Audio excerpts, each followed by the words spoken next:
Hello everyone, welcome back to the channel. तो जो हमने यूनिट स्टार्ट करी थी नेटिसिंग फाउंडेशन की 14th यूनिट, जिसमें फर्स्ट एड के बारे में हम जान रहे थे। तो लास्ट टाइम हमने डिस्कस किया था आपके जो टॉपिक्स थे स्टार्टिंग से। तो उसमें हमने डिस्कस किया था आपका फर्स्ट एड, जैसे आपका नॉर्मल इंजरी है, ब्लीडिंग है, हेमोरेज है, ठीक है। फिर उसमें हमने शॉक डिस्कस किया था। तो आज उसके फर्दर में हम बात करेंगे आपके नेक्स्ट टॉपिक का, जो है हमारे पास मस्कुलोस्केलेटल इंजरीज। तो 14th यूनिट आपका ऐसे पार्ट बाय जो भी है टॉपिक्स के अकॉर्डिंग पार्ट बाय पार्ट आपको मिलती रहेगी, ठीक है। तो स्टार्ट करते हैं आज का वीडियो, जिसमें हम डिस्कस करेंगे मस्कुलोस्केलेटल इंजरीज। तो मस्कुलोस्केलेटल इंजरीज के बारे में हम क्या समझते हैं, मतलब लाइक जो हमारे मसल्स और जो हमारे स्केलेटल सिस्टम से जितनी भी रिलेटेड इंजरीज होती हैं, ठीक है, वो होता है आपका मस्कुलोस्केलेटल इंजरीज। अब उसमें हम क्या फर्स्ट एड मैनेजमेंट करेंगे, या हमारा क्या पहला फर्स्ट एड कह सकते हो मेजर्स होगा, ये सारी चीज हम इस टॉपिक के अंदर डिस्कस करते हैं, ठीक है। तो मस्कुलोस्केलेटल के बारे में बात करते हैं। तो मस्कुलोस्केलेटल इंजरीज क्या है, ये रिफर करते हैं जिसमें डैमेज होता है आपके जो बॉडी के muscles, bones, tendons, joints, ligaments और जो नर्व है रिलेटेड, जिनमें इंजरीज होती हैं। लाइक जो मस्कुलोस्केलेटल से रिलेटेड जितना भी स्ट्रक्चर है, आपका बोन हो गया, जॉइंट हो गया, टेंडन, लिगामेंट, आपके नर्व्स, ठीक है, जो भी चीजें हैं, अगर उनमें इंजरीज हो रही हैं, वो आपकी मस्कुलोस्केलेटल इंजरीज होती हैं, ठीक है। तो मस्कुलोस्केलेटल इंजरीज क्या है, जो ऐसी इंजरीज हैं जो आपके बॉडी के muscles, bones, joints, tendons, ligaments या नर्व, इनमें से किसी को भी इंजरी अगर हो रही है, ठीक है, किसी को भी डैमेज पहुंच रहा है, वो इंजरी होती है आपकी मस्कुलोस्केलेटल इंजरी, जो कि आपका सडन ट्रॉमा की वजह से भी हो सकता है, और या फिर रिपीटेटिव स्ट्रेन की वजह से हो सकता है। रिपीटेटिव स्ट्रेन का मतलब है कि एक बार चोट लग गई, फिर उस पर कुछ दिनों बाद, कुछ समय बाद फिर दोबारा चोट लगी, फिर कुछ समय बाद फिर दोबारा चोट, ऐसे ऐसे जब लग रहा है रिपीटेशन में चोटें लग रही हैं, वो धीरे धीरे वो जो इंजरी है वो सीवियर कंडीशन में अराइज हो जाती है, ठीक है। तो मस्कुलोस्केलेटल इंजरीज ऐसी होती है कि या तो एक सडन ट्रॉमा, मतलब एक सडन ऐसी इंजरी हुई जिसमें आपको दिख रहा है कि हाँ इंजरी हो गई है, या फिर धीरे धीरे लाइक मसल्स में ऐसा क्या होता है कि वो उनमें थोड़ा सा डैमेज होगा, रिपेयर होंगी, कोई दिक्कत नहीं है। फिर थोड़ा सा कुछ इंजरी हुआ, शॉर्ट इंजरी, आपने मूव लगाया, थोड़ा बहुत मसल पेन जो भी था वो आपको रिलीफ मिल गया, ठीक है, फिर वो रिकवर हो गया, फिर कुछ समय बाद फिर इंजरी हुई, तो वो रिपीटेटिव स्ट्रेन्स की वजह से वहां पे इंजरी होने के चांसेस, जो मतलब सीवियर कॉम्प्लिकेशंस होते हैं, ठीक है। एंड अदर देन आपका जो सडन ट्रॉमा, अचानक से चोट लग जाना, ठीक है, ये होता है, ठीक है। तो अब इसमें हम मस्कुलोस्केलेटल इंजरीज की क्लासिफिकेशन की बात करें, तो इसमें क्या क्या हम चीजें पढ़ सकते हैं, या फिर कौन कौन सी चीजें होती है जिनमें हम इंजरीज को इन्वॉल्व कर रहे हैं, तो वो आपका क्लासिफिकेशन है। जैसे आपका पहला है बोन इंजरी। अब बोन इंजरी मतलब आपके फ्रैक्चर्स, जितने भी टाइप के फ्रैक्चर्स होते हैं, जितना भी बोन से रिलेटेड इंजरीज हैं मस्कुलोस्केलेटल के अंदर, हम इसमें पढ़ते हैं। देन नेक्स्ट है आपका लिगामेंट इंजरीज, जो आपके लिगामेंट से रिलेटेड है, जिसमें आपका आता है स्प्रेन, ठीक है, टाइप्स ऑफ स्प्रेन एंड अलग अलग डिफरेंट काइंड्स ऑफ, ये भी जो है ये सारी चीजें आप इसमें पढ़ोगे। देन आपका आता है जॉइंट इंजरी। जॉइंट इंजरी मतलब जो आपके जॉइंट बेसिस पर है, मतलब जो आपके जॉइंट रीजन पर होते हैं, जैसे वहां पे आपका हो सकता है डिसलोकेशन एंड सबलेशन।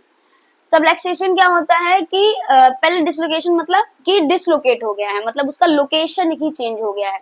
आपके दो जॉइंट किसी एक स्पेसिफिक चीज से जुड़े हुए होते हैं ना, लाइक आपका ये आपका आर्म पार्ट हो गया, देन एल्बो पे जुड़े हुए हैं, तो ये अलग मींस डिसलोकेट हो गए, लोकेशन चेंज हो गया। सबलक्शन में क्या होता है, अलाइनमेंट थोड़ी बहुत इधर उधर हो गई है, स्लाइट डिसलोकेशन जिसको कहते हैं आप।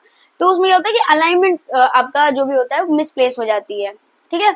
नेक्स्ट आपका आता है nerve injury. Nerve injury means जो आपके मस्कुलोस्केलेटल से रिलेटेड जितने भी नर्व्स काम कर रही हैं, उनमें इंजरीज हो रही है, जिसमें आपका न्यूरोप्रेक्सिया, आपका ऑक्सोनोटोमिसिस एंड न्यूरोटोमिसिस वाली कंडीशन हमें देखने को मिलती हैं। देन आपका आता है टेंडन इंजरीज। टेंडन इंजरीज में आपके जो टेंडन रिलेटेड इंजरीज होती है, लाइक आपके tendinitis, tendinosis and then tendon rupture, ये सारे हो गए। एंड जो आपका मेजर जो हमें पढ़ना है वो है आपका मसल इंजरी, जो कि आपका स्ट्रेन, ठीक है। देन आपका कॉन्ट्यूशंस, ब्रूशेस जिसे भी हम कहते हैं, एंड देन मसल टियर, ठीक है।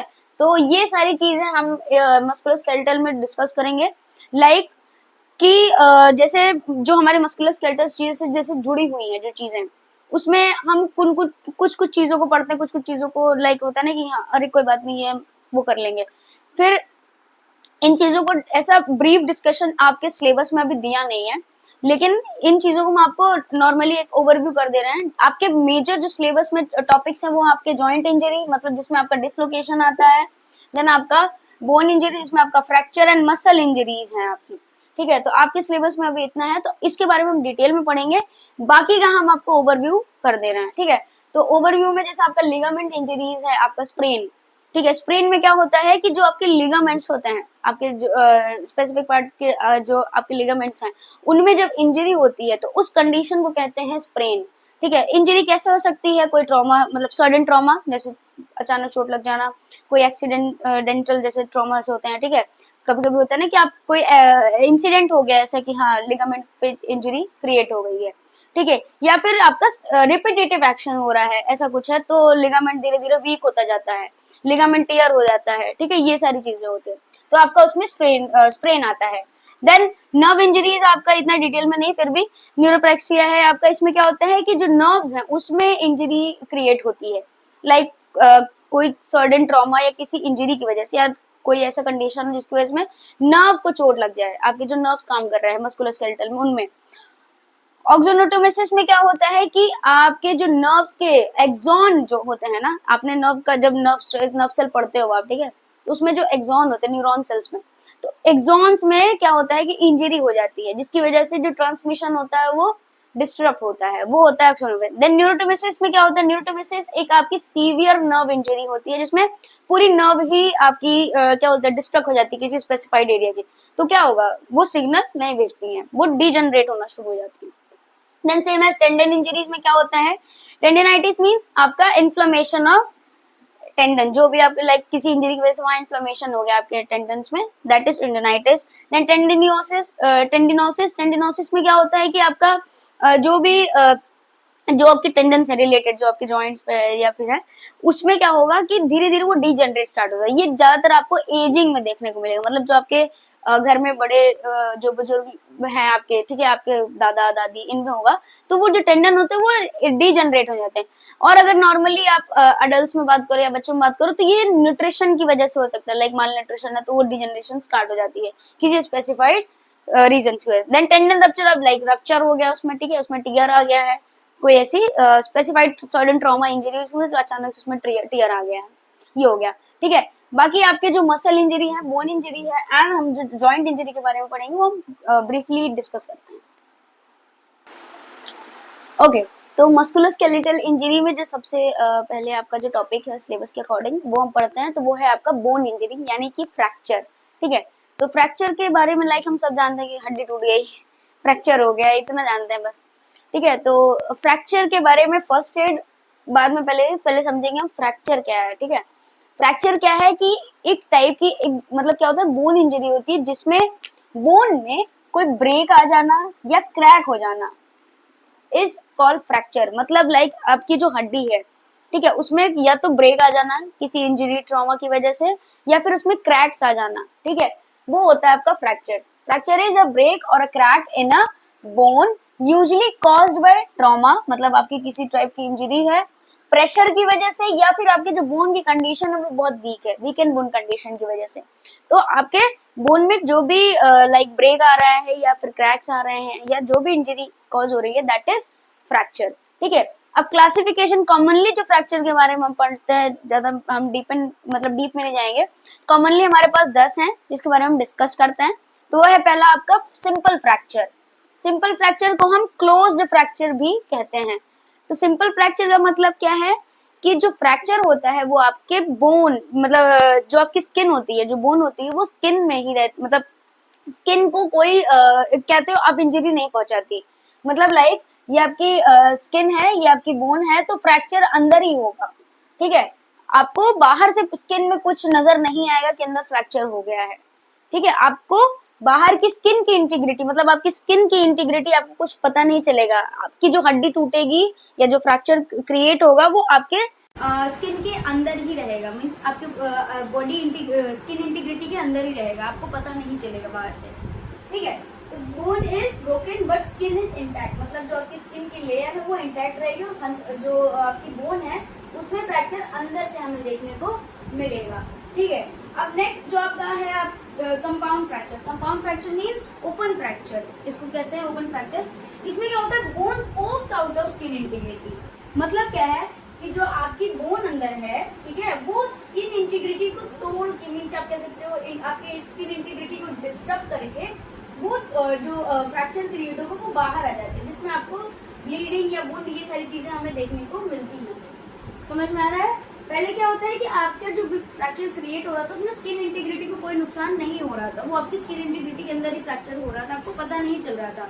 वो आप कैसे एक्सरेज और आपके जो भी इन्वेस्टिगेशन उसमें आप पता कर सकते हो। लेकिन आप इसमें क्लियरली देख सकते हो कि आपकी जो बोन होगी वो स्किन को डिस्टर्ब करते हुए बाहर आ जाएगी, ठीक है, मीन्स आपकी स्किन को डैमेज करके वो बोन बाहर आ जाएगी। तो आपको पता चलता है या फिर आपको दिखता है जिसमें आपको फ्रैक्चर क्लियरली आप देख सकते हो, दैट इज आपका कंपाउंड फ्रैक्चर, जिसको हम ओपन फ्रैक्चर भी कहते हैं, कि स्किन इंटीग्रिटी डिस्टर्ब हो रही है और बोन जो है वो ड्यू टू फ्रैक्चर वो बाहर आ चुकी है स्किन से, ठीक है। नेक्स्ट है आपका green stick fracture. Green stick fracture क्या है, इसको इनकम्प्लीट फ्रैक्चर भी कहते हैं, ठीक है। इनकम्प्लीट फ्रैक्चर इसलिए कहते हैं क्योंकि इसमें जो ब्रेक होता है वो कम्प्लीटली नहीं होता। जैसे लाइक हमने जो फ्रैक्चर पढ़ा है या जो भी हम फ्रैक्चर जानते हैं तो उसमें आपकी जो बोन होगी वो क्या होता है कि अलग हो जाएगी, या उसमें कोई इंजरी वजह क्या बोलते हैं इंजरी की वजह से उसमें फ्रैक्चर होगा, वो अलग होगी, उसमें ब्रेक होगा, कुछ ऐसा होगा। बट ग्रीन स्टिक फ्रैक्चर में ऐसा बिल्कुल नहीं होता है। ग्रीन स्टिक फ्रैक्चर में क्या होता है, जो बोन आपकी जैसे नॉर्मली बोन है, ठीक है, आपकी नॉर्मल बोन बेंड हो जाएगी, ठीक है। हमें यहाँ पे जिस साइड ये बेंड होगी क्रैक्स देखने को मिल सकते हैं बहुत ज्यादा सीवियर केसेस में, वरना यहाँ पे ऐसा कोई फ्रैक्चर क्रिएट नहीं होता है, बस वो जो बोन होती है वो बेंड हो जाती है, इसीलिए इसको ग्रीन स्टिक कहते हैं। ग्रीन स्टिक मतलब जैसे ग्रीन मीन्स एकदम जैसे आपकी किसी पेड़ से आप एकदम हरी डंडी आप तोड़ के लाओ, एकदम नाजुक सी नई, जैसे आप नीम की डंडियां देखते हो तो वो ग्रीन कलर की जो अभी जो नई नई लकड़ी होगी वो ग्रीन होती है ना, एकदम लचीली सी, वैसे ही। तो ग्रीन स्टिक मतलब एकदम नाजुक सी लचीली सी जो होती है ना, ग्रीन स्टिक उसको कहते हैं। तो उसमें क्या होता है कि वो टूटती नहीं, आप उसको मोड़ोगे वो बेंड हो जाएगी, फ्लेक्सिबल होती है।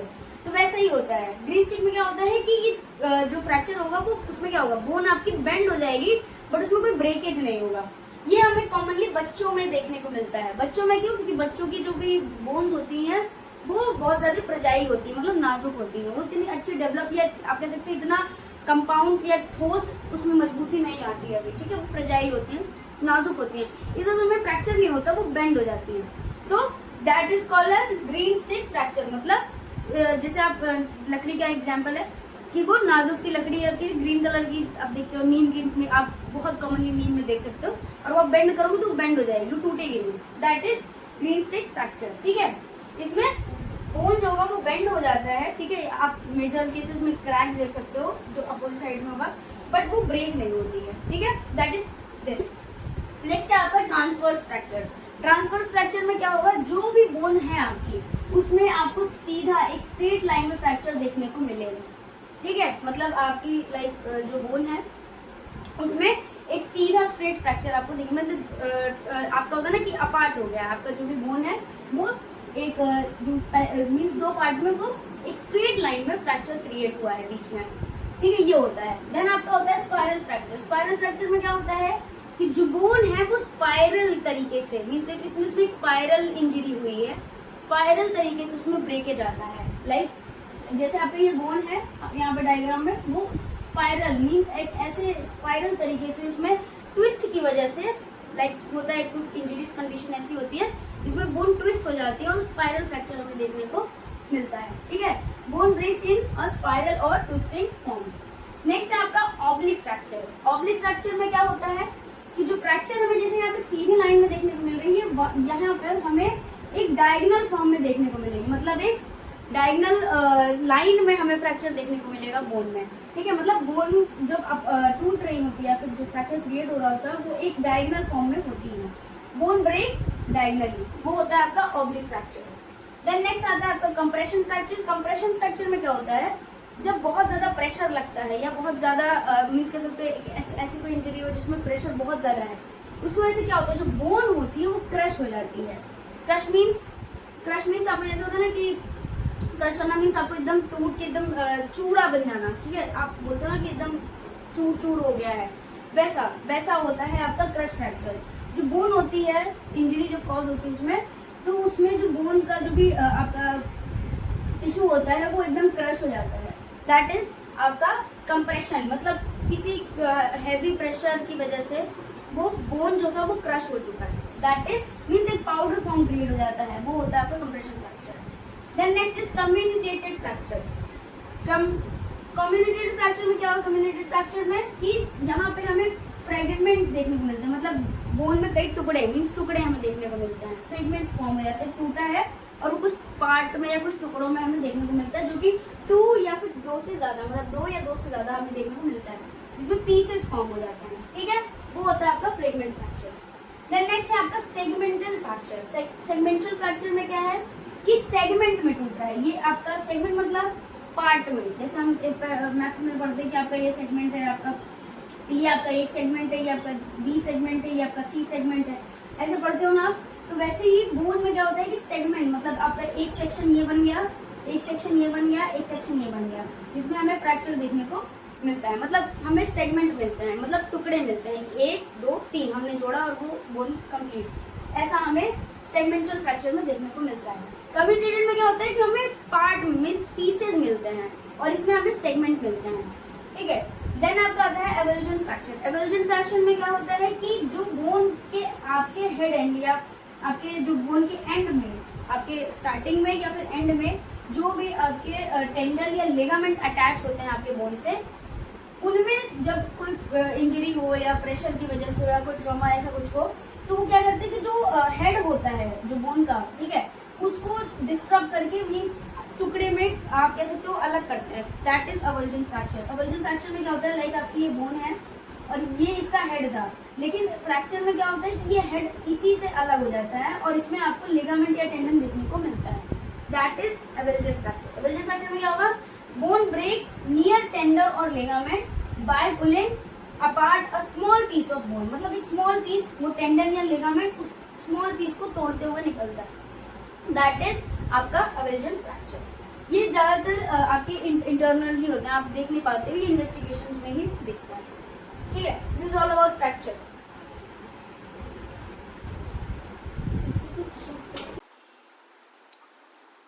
ओके, तो अब हम बात करेंगे कि हमें क्या साइन एंड सिम्टम्स देखने को मिलेंगे जब हम लाइक फ्रैक्चर अगर हम नोटिस कर रहे हैं, तो हमें पहला देखने को मिलेगा पेन, ठीक है। जो भी फ्रैक्चर साइट होगा अगर वो क्लोज्ड है तो हमें आप वहाँ पे सीवियर पेन देखने को मिलेगा, और अगर लाइक ओपन है तो वुंड वगैरह भी हमें देखने को मिलेगा, ठीक है। और फिर हमें देखने को मिलेगा इमोबिलाइजेशन, मतलब क्योंकि मोबिलिटी में प्रॉब्लम होगी अगर फ्रैक्चर हुआ है तो ऑफकोर्स उस एरिया को मीन्स क्या कहते हैं मूवमेंट में प्रॉब्लम होगी, तो हमें इमोबिलाइजेशन देखने को मिलेगा। देन डिफॉर्मिटी देखने को मिलेगा, ऑफकोर्स किसी एरिया का अगर बोन फ्रैक्चर हो रहा है तो हमें डिफॉर्मिटी देखने को मिलेगी, मतलब मिसअलाइनमेंट देखने को मिलेगा। वुंड देखने को मिलेगा ओपन फ्रैक्चर में, और स्वेलिंग एंड रेडनेस देखने को मिलेगी हमें आपके क्लोज फ्रैक्चर में, ठीक है। क्लोज फ्रैक्चर मतलब जो आपकी स्किन इंटीग्रिटी के अंदर फ्रैक्चर है। देन आपका टेंडरनेस एंड डिस्कम्फर्ट हमें देखने को मिलेगा, जो पर्सन है उसमें ये जो भी आपका फ्रैक्चर एरिया है उसमें हमें टेंडरनेस देखा, पर्सन में डिस्कम्फर्ट हम देख पाएंगे। This all about sign and symptoms, जिसमें हम पहचान कर सकते हैं कि पर्सन को फ्रैक्चर हुआ है एट अ साइट।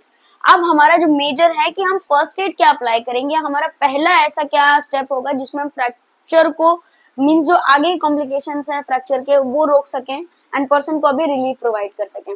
तो पहला है कि हमें इमोबिलाइज करना है अफेक्टेड पार्ट को, ठीक है। मतलब क्या करना है कि जो भी अफेक्टेड पार्ट है जहां पे भी फ्रैक्चर में लाइक हम देख रहे हैं कि हाँ हो गया है, तो उस एरिया को इमोबिलाइज कर दीजिए, मतलब उसमें कोई भी मूवमेंट मत करने दीजिए। अगर आपके लिम्स हैं तो प्लीज उसको एक ही पोजीशन में एक कहते हो कि उसको स्टेबल कर दीजिए। अगर आपके लिम्स हैं, आपका जो भी अफेक्टेड पार्ट है, आपके एक्सट्रीमिटीज हो गए, आपका जो भी एरिया है उसको इमोबिलाइज करिए, उसमें मूवमेंट मत होने दीजिए, ठीक है। पेशेंट को कहिए कि स्टिल रहें, stay still.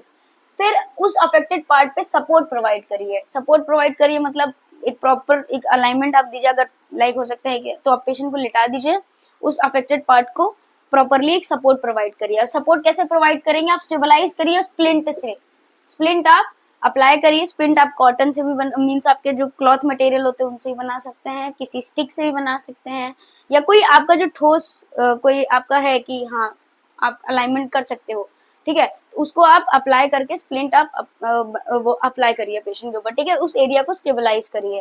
Then do not try to align the broken bone. मतलब कुछ लोग होते हैं ना कि कि अरे ये तो मतलब सीधी कर सकते हैं या उसको सीधा कर दो, ऐसा ये नहीं करना है। जो भी अफेक्टेड एरिया का बोन है, ठीक है, जो भी फ्रैक्चर हुआ है उसको अलाइनमेंट मत, उसको अलाइन करने की कोशिश मत करिए कि हाँ आप उसको प्रॉपरली फिर से वैसे ही कर सकते हैं, वो मत करिए, क्योंकि उससे और कॉम्प्लिकेशंस अराइज होंगी। ठीक है, control the bleeding if the open fracture is present. अगर ओपन फ्रैक्चर आपको दिख रहा है, वुंड है, तो ब्लीडिंग कंट्रोल करिए, लेकिन वहां पे भी आपको ध्यान रखना है कि आपको डायरेक्टली बोन पर प्रेस नहीं करना है। अगर ओपन ओपन है तो ऑफ कोर्स आपको देखेगा, तो आपको जो बोन अफेक्टेड है उस पर डायरेक्टली प्रेस नहीं करना है ब्लीडिंग रोकने के लिए।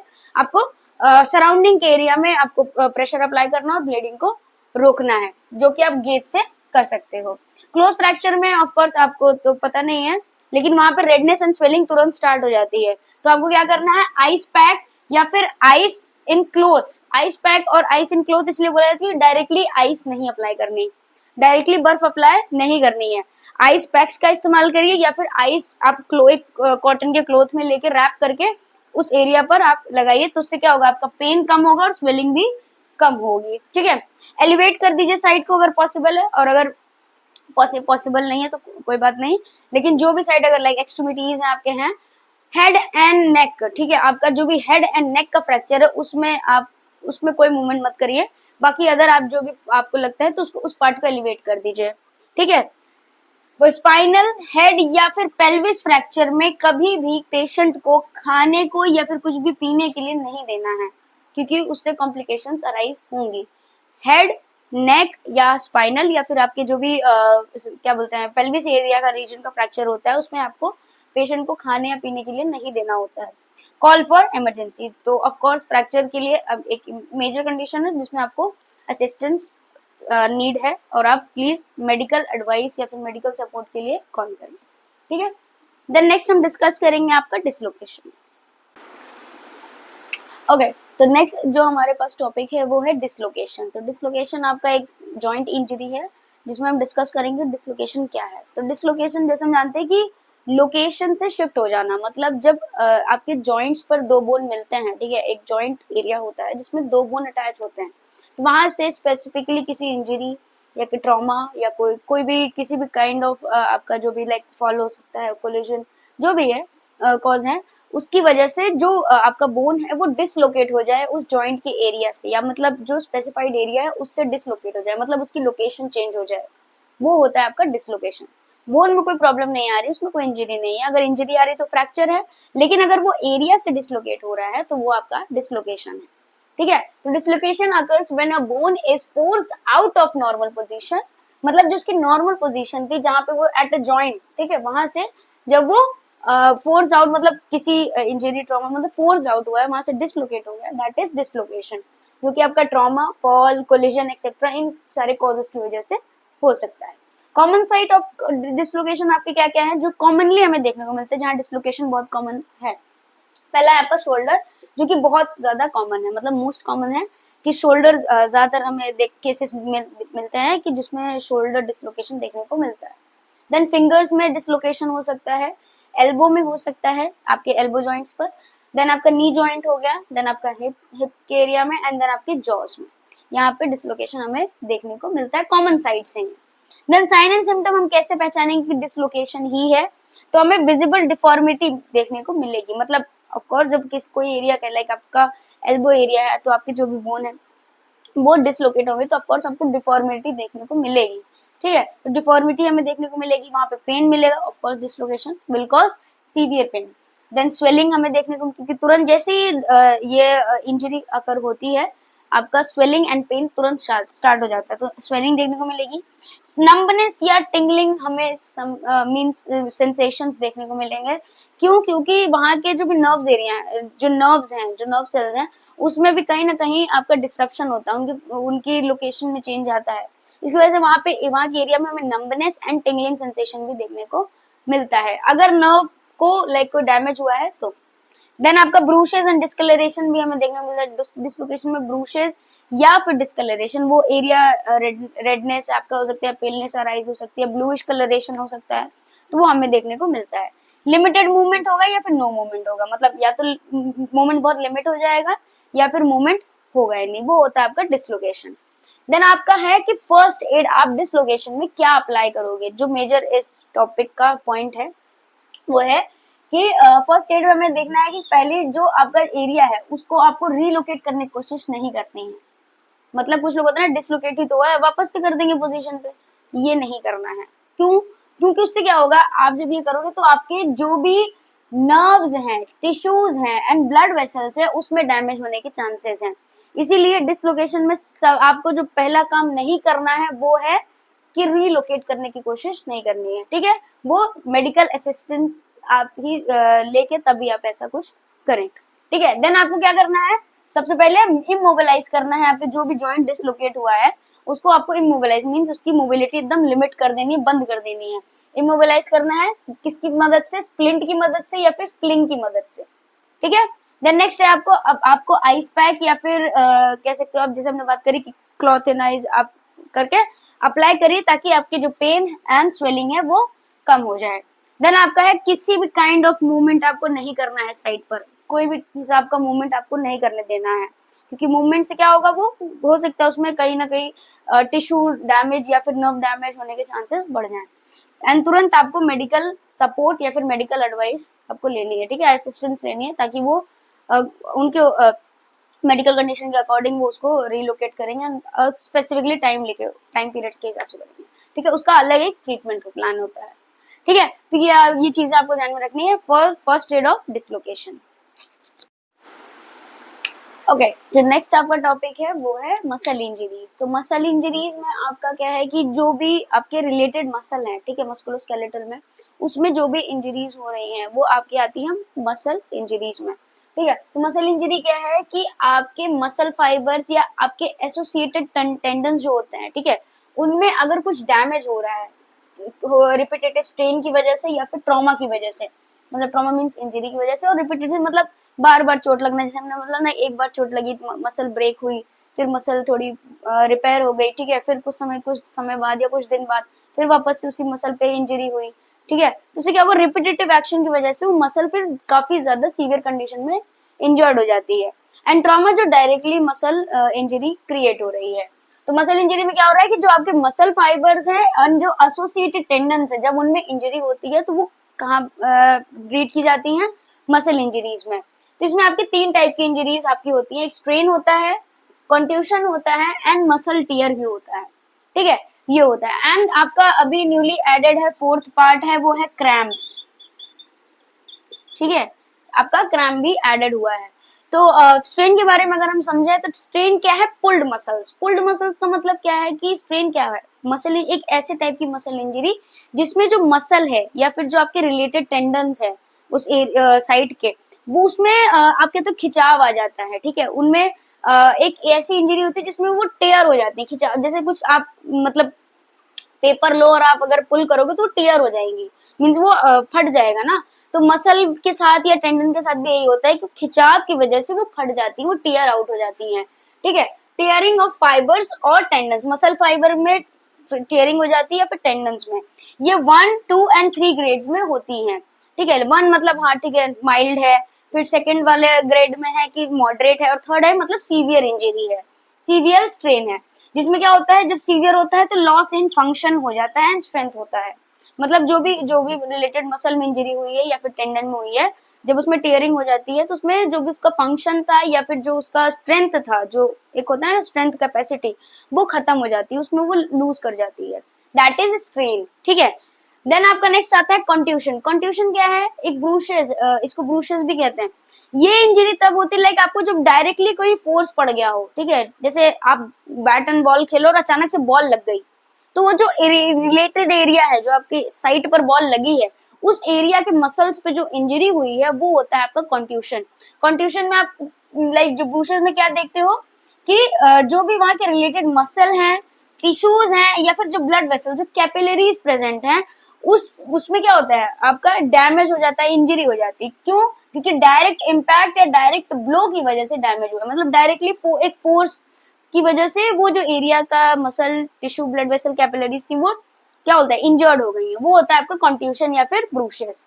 देन आपका आता है मसल टियर। मसल टियर क्या है, कि आपके जो मसल फाइबर्स हैं उनमें कहीं ना कहीं टीयर, कंप्लीट या पार्शियल टीयर, मतलब या तो वो पूरा ही अलग हो जाएंगी या थोड़ा बहुत टीयर होता है, दैट इज आपका muscle tear. Muscle tear is complete और पार्शियल ऑफ मसल फाइबर, मतलब एक टीयर है जिसमें आपके मसल फाइबर्स में टीयर होता है। क्यों होता है? एक्सेसिव लोड या प्रेशर की वजह से, लाइक आप जिम वगैरह अगर आप जाते रहते हो, उनमें क्या होता है, एक मसल इंजरी होती है ना कि आपके जो मसल है वो टीयर होती है। नॉर्मली जब आप जिम करते हो नॉर्मल, तो आपको होता है ना कि पहले दिन या दूसरे दिन बहुत दर्द होता है, वो वही होता है क्योंकि वो मसल टीयर होती हैं, ब्रेक अपार्ट होती है, फिर वो ग्रो करती हैं अलग अलग, तो इससे आपको मसल गेन होता है, यही होता है। तो मसल टीयर जब ज्यादा सीवियर कंडीशन में, तो आपको ज्यादा दर्द होता है, ठीक है, वो होता है आपका मसल टीयर। लाइक कहते हैं ना कि इस एरिया की मसल बहुत ज्यादा दर्द हो रही है, मैं इस एरिया या इस लोकेशन या इस अपने बॉडी पार्ट से काम नहीं कर सकता, तो वो आपका है मसल टीयर, ठीक है। कंप्लीट या फिर partial tier of muscle fibre, जो कि आपका एक्सेसिव लोड, प्रेशर या फिर कोई सडन ऐसा कोई मूवमेंट किया है आपने जिसकी वजह से वो खिंच गई है और वो लाइक कहते हैं ना मांसपेशियां खिंच गई हैं, ठीक है, वो होता है आपका मसल टीयर। देन आपका न्यूली जो एडेड क्रैम्प्स, एंड क्रैम्प्स क्या है कि इनवॉलेंट्री मसल मूवमेंट है, जिसमें क्या होता है कि जब इनवॉलेंट्री मतलब वो आपके कंट्रोल में नहीं हो, किसी कंडीशन की वजह से है। लाइक आपने मेंस्ट्रुअल क्रैम्प सुना होगा, तो वो आपका जब क्या होता है कि जब इनवॉलेंट्री मसल में जब मूवमेंट होता है उसकी वजह से कभी कभी मसल टीयर हो जाती है सीवियर कंडीशन में, लाइक क्रैम्प्स अगर ज्यादा है, इनवॉलेंट्री मूवमेंट ज्यादा है, हाइपर पे है, ठीक है, उनका मूवमेंट ज्यादा है, तो वहां के जो मसल है उनमें टीयर हो जाता है, टीयर अराइज होता है, जिसकी वजह से इंजरी कॉज होती है। दैट इज ये पहले तो इसको इंक्लूड नहीं किया गया था, अब इसलिए किया गया क्योंकि वो भी एक टाइप ऑफ मसल इंजरी ही हो रही है, भले ही वो इनवॉलेंट्री मूवमेंट्स होती है, ठीक है। तो ये आपको हो गए आपके 4 type of muscle injury. Then आपका साइन एंड सिम्टम क्या देखने को मिलेगा उसके बारे में डिस्कस करते हैं। तो हमें पेन देखने को मिलेगा उस साइड पर जहां पे भी मसल इंजरी हुई है, वहां पे हमें सबसे पहले पेन देखने को मिलेगा। देन स्वेलिंग एंड ब्रूशिंग देखने को मिलेगा। स्वेलिंग क्यों? क्योंकि ऑफकोर्स जब इंजरी हुई है तो वहां पे जो एरिया है वो स्वेल अप होना स्टार्ट हो जाएगी। एंड ब्रूशिंग क्यों? जैसे आपका कंट्यूशन है, ठीक है, या फिर जो भी एरिया की मसल इंजरी हुई है वहां पे डिस्कलरेशन हमें देखने को मिलेगा। Then inability to use muscle, of course जिस मसल पे इंजरी आप उसको यूज नहीं कर पाओगे, आप कह सकते हो उस जो रिलेटेड मसल पे इंजरी हुई है, आप अगर उस अफेक्टेड पार्ट से कोई काम करोगे तो वो आप नहीं, क्योंकि स्ट्रेंथ का लॉस हो चुका है, ठीक है, फंक्शन का लॉस हो चुका है। Then limited range of motion, of course जो आपके मूवमेंट थे पहले जो बहुत ज्यादा फ्री थे, जो आपके मोशन थे, लाइक आपका जो भी आप एक्सरसाइज कर रहे हो, जो भी आप काम कर रहे हो, जो आपके मोशन है, ठीक है, वो लिमिट हो जाएंगे क्योंकि आप कर नहीं पाओगे, उसमें आपको पेन होगा।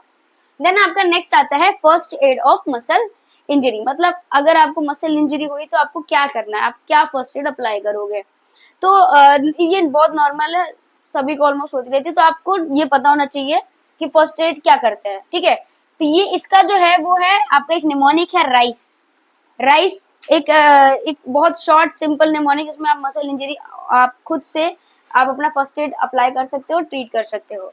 तो आर फॉर है आपका रेस्ट, मतलब उस एरिया को या उस जो भी साइट है जहाँ पे मसल इंजरी उसको रेस्ट प्रोवाइड करनी है, उसके साथ कुछ आपको मोबिलिटी नहीं करनी, उसको उसमें कोई मूवमेंट नहीं करना है, ठीक है, ताकि जो मसल है वो जल्दी से रिकवर कर पाए या फिर जल्दी से आपका ट्रीट हो पाए। देन नेक्स्ट है आइसिंग।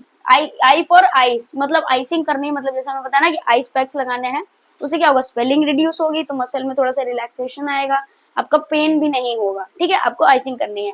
कंप्रेशन, कंप्रेशन मीन्स आपको आपकी जो अफेक्टेड साइड है उस पर कंप्रेशन प्रोवाइड करना है, ठीक है।